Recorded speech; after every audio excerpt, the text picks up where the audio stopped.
Hélas, oui. Oui. On le voit dans cette course en ce moment, le partage, on pourrait dire le partage entre deux groupes de candidats est assez marqué. Alors d'un côté, on a Denis Coderre, politicien un peu à l'ancienne certainement, mais qui s'est réinventé par son adhésion ou en fait par son utilisation des médias sociaux au point de devenir un peu le député de Twitter, pour le dire ainsi. Oui, c'est son titre de gloire, d'après vous. Oui, ben absolument. Alors, c'était ici qu'il s'est réinventé. C'était auparavant Denis Coderre, un politicien fédéraliste assez hargneux, libéral fédéral de vieille école, et là, qui s'est réinventé par les médias sociaux et il s'est donné un vernis de modernité et surtout une notoriété auprès de la médiasphère. Et on a aussi, dans ce même camp, Mélanie Joly, qui représente véritablement la spécialiste des communications par excellence, c'est-à-dire celle qui est capable de parler pendant 10 à 15 minutes en multipliant les phrases vides qui se veulent inspirantes, mais qui finalement tombent à plat pour peu qu'on décide de regarder ce qu'elle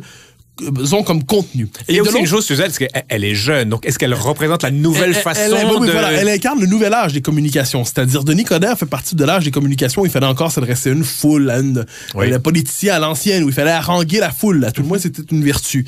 Mélanie Joly fonctionne véritablement dans la logique des médias contemporains et elle s'y retrouve, ne serait-ce que parce qu'elle y gagnait sa vie, elle en définissait les règles à certains égards. Tout à fait, oui.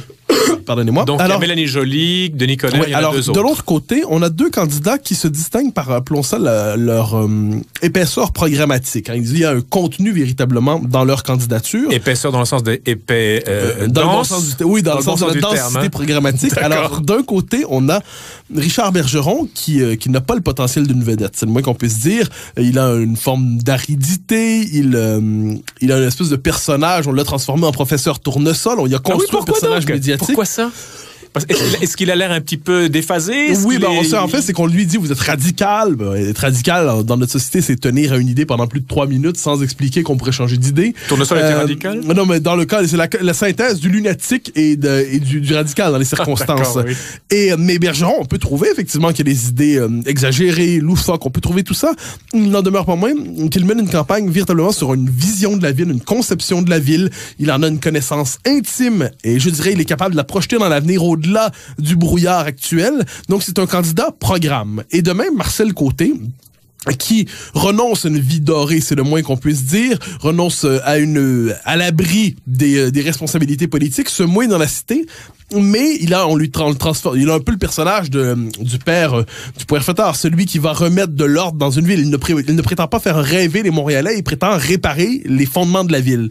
Mais Marcel Côté n'est pas un personnage éminemment charismatique. C'est la figure derrière les médias, c'est le conseiller, c'est l'homme discret. Le technocrate peut-être? Le technocrate peut-être, mais pas seulement le technocrate. Il a un air, si je peux dire, de Raymond Barre, si je peux me permettre la comparaison. Qui était premier ministre sous Chirac. Premier ministre français, c'est-à-dire... non, pas sous Chirac, il était sous Giscard. Ah, sous Giscard, c'est vrai, beaucoup plus vieux que ça. Oui. Et j'entends par là un personnage qui a le sens de la décision, une forme d'aridité dans le tempérament. Raymond Barre était un plus bonhomme, mais fondamentalement, donc le père la rigueur, là, qui nous dit voilà comment ça va marcher, tout ça. Le problème de Marcel Côté étant évidemment qu'il n'y a pas le potentiel de vedette chez lui. Et je crois que c'est ce qui distingue finalement nos deux candidats. Il y a deux d'entre eux, nos 4 candidats, il y en a 2 d'entre eux qui ont parfaitement intégré la médiasphère et le vedettariat contemporain. Ils ont été cooptés par le star system d'une manière ou de l'autre. C'est Coderre et Joly. Et on a de l'autre côté 2 politiciens qui sont incapables de se faire coopter par le star system et qui, pour cela, sont désavantagés dans le système médiatique et dans le système politique. Et on en paie le prix politiquement. Je comprends. On viendra à ça, Mathieu Bocoté, mais je crois que votre cœur, je devine de quel côté il penche, vers Côté ou Bergeron, plutôt que vers Joly. Ils n'ont pas les mêmes idées, ces deux-là. C'est-à-dire, la question est là. Là, on parle même pas de contenu, on parle vraiment de méthode. De manière de s'engager en politique. Bergeron et Côté n'ont pas les mêmes idées. C'est le moins qu'on peut se dire. Ils ont même des idées contradictoires souvent. Oui. Mais ils ont des idées. L'un d'entre eux se présente comme l'idéaliste qui va être capable de réinventer la ville. L'autre, c'est celui qui dit on va réparer des choses. Là, on va pas faire des choses grandioses, mais on va faire des choses fondamentales. Et de l'autre côté, vous avez quelqu'un qui joue le rôle de l'homme qui parle fort, qui tape sur la table, qui joue le rôle de l'autorité classique, mais qui n'en est qu'une comédie à certains égards, une parodie. Et de l'autre côté, la spécialiste des communications qui a répété à quelques reprises avant de piger ici et là quelques idées que Montréal avait d'abord besoin d'un bon plan de communication.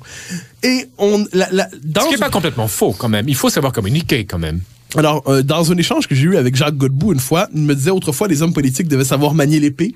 Ils ont dû ensuite manier le langage de la diplomatie et aujourd'hui, ils doivent manier les communications. Oui. Il n'en demeure pas moins que le système médiatique dans lequel nous vivons a tendance à vider de son contenu de plus en plus l'activité politique en réduisant la politique justement au système de la petite phrase. Je vais vous donner un exemple. Le débat à Radio-Canada, il y a quelques semaines, entre les 4 candidats, chacun avait 50 secondes pour répondre. Ils ne pouvaient pas dépasser ce temps. Ils ne pouvaient pas s'interpeller entre eux.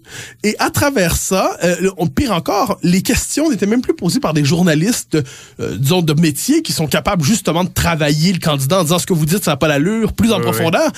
C'était la fiction, on pourrait me dire le fantasme de la démocratie directe. Donc, on demandait aux citoyens ordinaires d'intervenir en envoyant des petits on l'avait en messages. Studio, donc on choisissait, c'est le paradoxe, hein, le système se dissimule derrière le citoyen ordinaire. Ce qui fait que finalement, la profondeur, on n'était ni dans la question ni dans la réponse. Et plus encore, le citoyen avait tendance à dire « Qu'est-ce que vous pouvez faire pour moi? Moi. » Alors, le « nous » disparaissait même. Mais au-delà de ça, ce qui m'inquiète beaucoup, c'est la compression du temps disponible pour la réponse et l'analyse et le jugement et l'interprétation. D'un homme politique, on ne demande pas seulement des slogans, on demande une mise en contexte de sa propre action. Quelle lecture fait-il de la situation? Comment explique-t-il sur le temps long la crise actuelle de Montréal? Comment espère-t-il renouveler la métropole, lui donner un plus grand élan et tout ça? Tout ça exige un peu de temps quand même. Mais le système de la petite clip vient empêcher la possibilité de ce temps de réflexion dans l'espace public. Mathieu Bocoté-Force, pensez-vous que c'est le 4e pouvoir, les médias, je pense, ou le 4e ou 5e pouvoir, on dit? Je ne crois plus que c'est le 4e, mais moi, je me dis que c'est le premier. Justement, et c'est ça ce que l'on peut craindre, c'est que les médias, et ça, c'est une critique qui a été faite très souvent, et c'est la radio, la télévision, les journaux aussi, jusqu'à un certain point, prennent le réel, c'est-à-dire le réel, ce qui se passe dans la rue, dans la ville, dans les palais, à droite et à gauche, et dans les campagnes, prend la nouvelle et la tricote elle-même pour en faire un réel parallèle qui devient le vrai réel. Oui, absolument. C'est ce qui fait que très souvent, nos sociétés sont avalées par leur système médiatique. Et la télévision devient quelquefois autoréférentielle. Vous le noterez en quelques exemples sur un autre registre, mais vous verrez, il y a un lien. On le voit dans les revues de fin d'année, les bye-bye au Québec et ainsi de suite. Auparavant, un bye-bye parlait de ce qui se passait dans la société. Oui. Aujourd'hui, un bye-bye parle de ce qui se passe à la télé. Comme si la télévision était devenue autoréférentielle. Il y a des émissions comme Les Enfants de la télé, où des vedettes de la télé d'il y a 5 ans, d'il y a 10 ans, revoient leurs jeunes images et ainsi de suite. Leurs jeunes images disent... Donc, il y a une télévision, un système médiatique de plus en plus autoréférentiel, qui n'a même plus conscience d'une réalité extérieure. Et pour réussir à apparaître dans le système médiatique, il faut jouer selon ses règles. Alors, mais des règles déracinées du réel tangible. Oui, mais c'est ce qui fait d'ailleurs que la politique devient de plus en plus inodore et incolore, parce que finalement, la politique consiste à être capable de s'inscrire dans le système médiatique, ensuite y demeurer, ce qui implique généralement d'adhérer à la cause du moment, ce qui implique de ne pas transgresser les tabous du moment, ce qui implique finalement un rétrécissement considérable de l'espace de la parole publique. Et on le voit encore une fois. Donc, non seulement les candidats qui ne cadrent pas avec le profil de la vedette ont de la difficulté à passer le test du système médiatique contemporain, mais plus encore, l'idée même d'un contenu, d'un programme avec son épaisseur au sens densité, eh bien, ne peut pas être accepté dans un système qui fonctionne justement à la petite phrase, au divertissement, à la blague. Et notez que ce phénomène est vrai bien au-delà du municipal. Hein. Ça s'appelle aussi Justin Trudeau. Ça s'appelle tous les politiciens qui finalement se distinguent par leur capacité à parler avec les humoristes. Le fait que Marcel Côté a été frappé par des gaffes, des casseroles qui l'ont suivi, en fait, c'est secondaire. Je crois que c'est secondaire. C'est pas ça qui a vraiment affecté ça. Dire que c'est est-ce que ça fait du mal à sa candidature? Possiblement. Comme quand on reçoit une roche, ça ne nous fait pas de bien. Mais il faut pas transformer la roche en obus. Le problème de Marcel Côté dans les circonstances, c'est que ce n'est pas effectivement un homme qui a la parole facile, manifestement. Oui. Il a les défauts de langage du vieux Canadien français. Bon. Mais c'est quand même un homme qui s'est distingué par un service de la cité exemplaire. On peut aimer ou non ce qu'il propose, on peut aimer ou non ce qu'il a fait comme carrière, mais il n'en demeure pas moins qu'il y a une réflexion intense, profonde, détaillée sur la cité chez lui. Tout comme chez Bergeron. J'insiste sur ça parce que c'est ça qui est important. Il ne s'agit pas ici de trier entre le candidat pour lequel on votera Et il ne s'agit pas non plus de dire lui a des meilleures idées que l'autre. Il s'agit de savoir comment on parvient à s'inscrire dans l'espace public. Et quels sont, à travers ça, donc ce serait la question à poser, quels sont véritablement les codes implicites et explicites du vedettariat médiatique?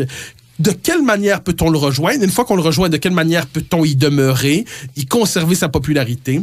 Comment peut-on finalement évoluer dans le système? Et la question que je me demande, c'est jusqu'à quel point la démocratie n'est pas asphyxiée lorsqu'elle consent à se faire avaler par ce système. Par la médiacratie. La médiacratie. C'est le titre de votre Absolument. article.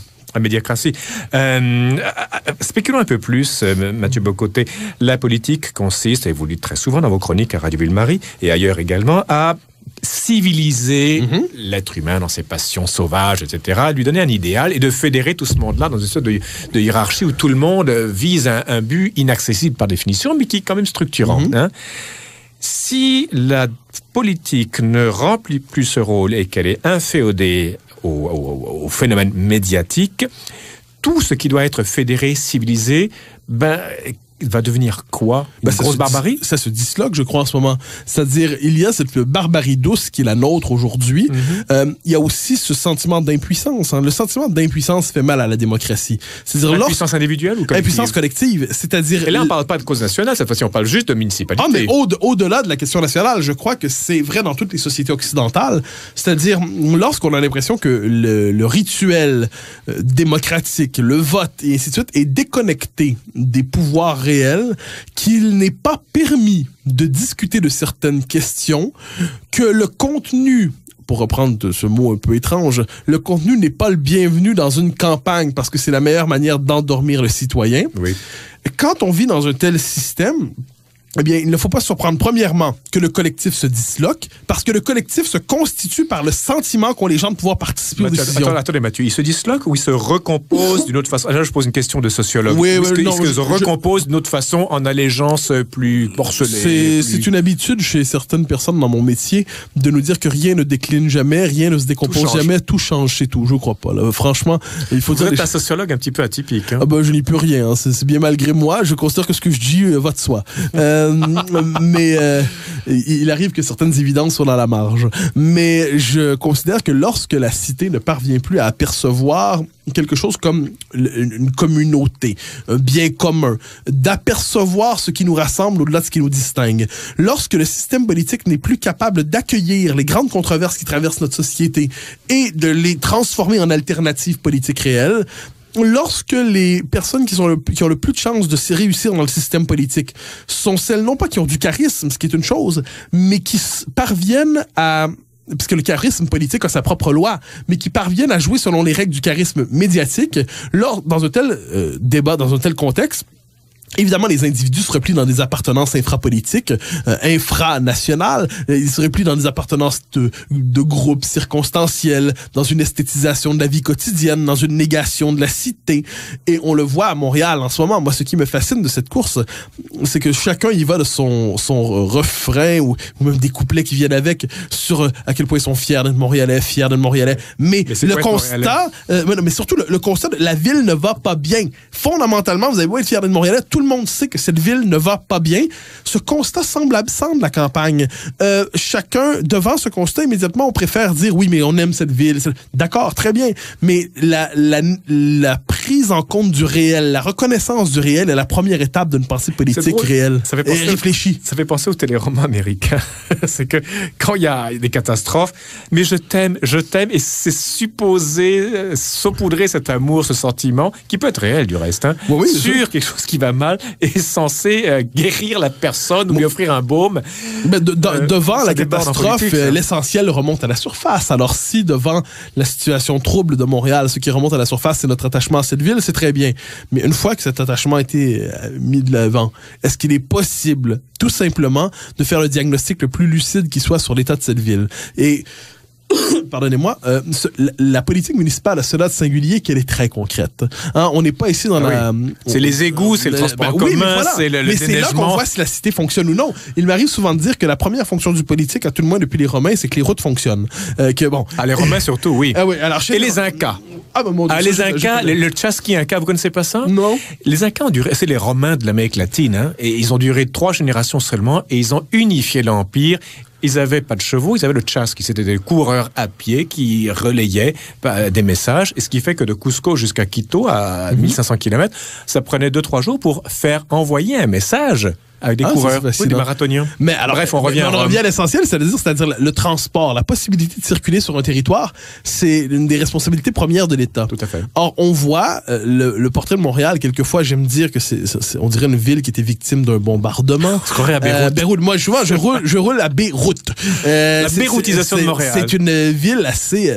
Bon, c'est une ville évidemment où la corruption, mais ça évidemment, ça transcende ça dépasse en fait le seul fait de montréalais. Oui, la corruption a gangréné la ville.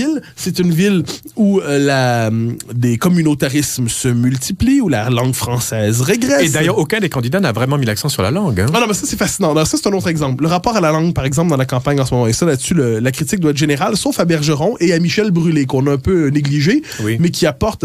Le personnage est un peu fantasque.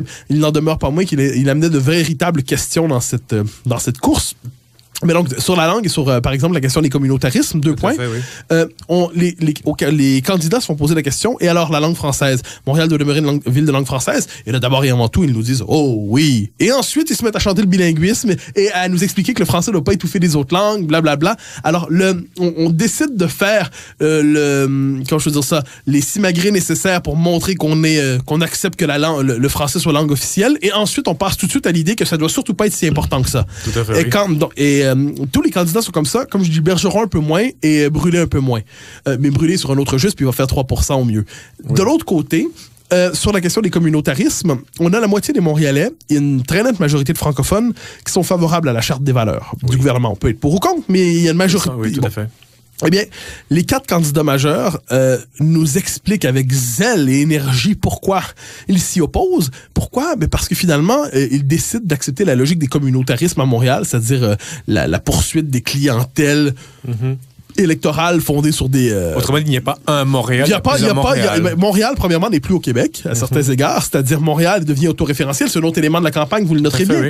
Les candidats nous disent, nous allons empêcher Montréal de se faire définir son identité par Québec. Nous allons protéger Montréal comme société distincte, comme statut particulier. Puis on a l'impression d'entendre les souverainistes québécois ou les nationalistes québécois en 1988 par rapport au Canada anglais. C'est curieux, justement. Alors, l'ouest de Montréal, par exemple, où Montréal même deviendrait presque séparatiste. Oui, mais ça, j'ai écrit souvent sur ce que j'appelle la bruxellisation de Montréal, c'est-à-dire une métropole qui se désaffilie du Québec dans son ensemble et qui... tout en condamnant le séparatisme québécois. Bien sûr. Alors et là, on nous dit, on doit pas... c'est assez fascinant, vous demandez quelquefois, vous dire aux gens, vous devez pas imposer à Montréal son identité. Là, donc, c'est autrement dit, la logique, c'est comme si le Québec avait Montréal avait intériorisé la logique de la société distincte.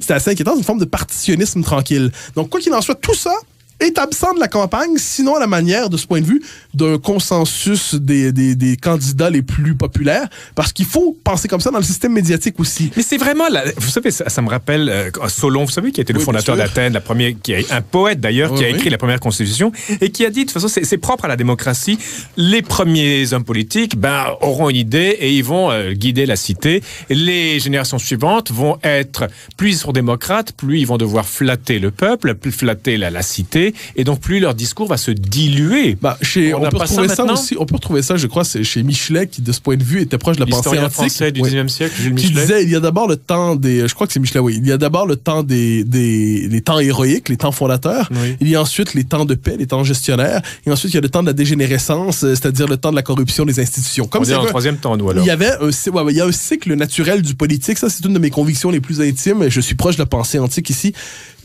Par définition, les institutions humaines sont faites pour se corrompre. En fait, elles naissent, il y a un idéal qui inspire. Ensuite, il y a une installation dans la sécurité, dans la tranquillité, dans la paix, ce qui est très bien.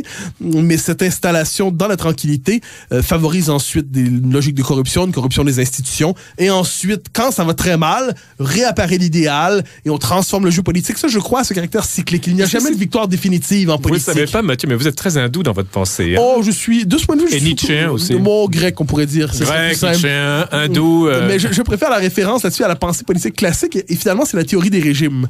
Et je crois, de ce point de vue, il y a une forme d'optimisme et de pessimisme là-dedans, c'est-à-dire tout ordre humain est appelé à se faner d'une manière ou de l'autre, c'est inévitable, il faut vivre avec, mais tout ordre humain inversement peut renaître. C'est le cycle naturel des civilisations. J'en suis tout simplement espéré, cela dit, que dans notre métropole que nous aimons malgré tout, eh bien qu'elle soit au dernier temps de la décomposition et qu'elle soit surtout à la veille de la renaissance. Mais en essence, à long terme, vous et moi on mourra avant, j'imagine. Oh, mais il n'est pas à moins qu'on se cryogénise.